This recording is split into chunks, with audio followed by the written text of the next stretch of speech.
एक विशाल महासागर अनंत तक फैला हुआ है। ऊपर घने काले बादल उमड़ रहे हैं। दूर कहीं गड़गड़ाहट सुनाई देती है। समय के अनंत चक्र में जब भी अंधकार संसार को निगलने का प्रयास करता है, भगवान विष्णु धरती पर अवतरित होकर संतुलन स्थापित करते हैं। यह है भगवान विष्णु के प्रथम अवतार मत्स्य अवतार की कथा। एक शांत नदी के तट पर परम ज्ञानी और धर्मपरायण राजा ऋषि मनु अपनी नित्य प्रार्थना कर रहे हैं। जैसे ही वे अपने हाथों में जल भरकर देवताओं को अर्पित करने लगते हैं, एक छोटी सी मछली प्रकट होती है जो जीवन के लिए संघर्ष कर रही है। मछली विनती करती है कि उसे नदी के खतरे से बचाया जाए। करुणा से भरकर मनु उसे एक छोटे जलपात्र में रख लेते हैं। मछली लगातार बढ़ती जाती है।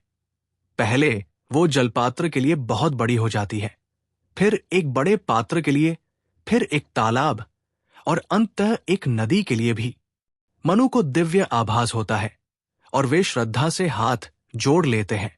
विशाल प्रकाशमान मछली स्वयं को भगवान विष्णु के रूप में प्रकट करती है।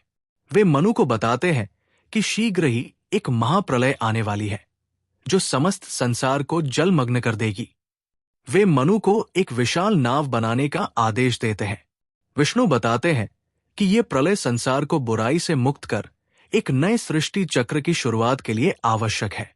साथ ही वे ये भी बताते हैं कि राक्षस हयग्रीव ने वेदों की चोरी कर ली है और उन्हें पुनः प्राप्त करना आवश्यक है ताकि ज्ञान और व्यवस्था पुनः स्थापित हो सके। मनु को सृष्टि के बीज, ऋषियों और पवित्र ग्रंथों को एकत्र करने का कार्य सौंपा जाता है ताकि जीवन संरक्षित रह सके। विष्णु उन्हें आश्वासन देते हैं कि प्रलय आने पर वे पुनः प्रकट होंगे। घने बादल आकाश को ढक लेते हैं। मूसलधार वर्षा होने लगती है। पृथ्वी कांप उठती है और विशाल लहरें उफान मारती है।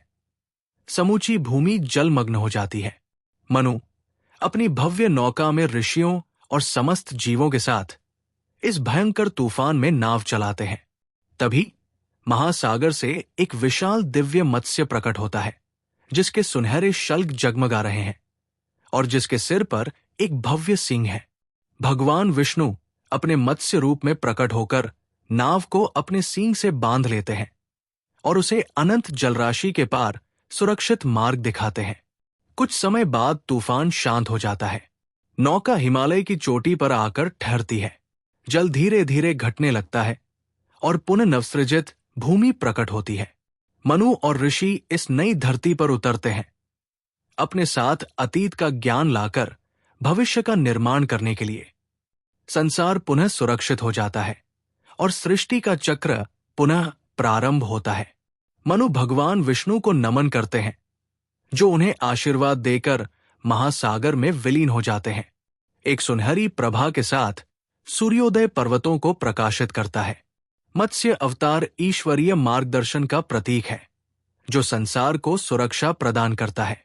ये कथा आस्था, ज्ञान और कर्तव्य की महत्ता को दर्शाती है जो सृष्टि चक्र को बनाए रखने में सहायक है। ये हमें ये सीख देती है कि चाहे समय कितना भी अंधकारमय हो, ब्रह्मांडीय संतुलन सदैव पुनः स्थापित होगा।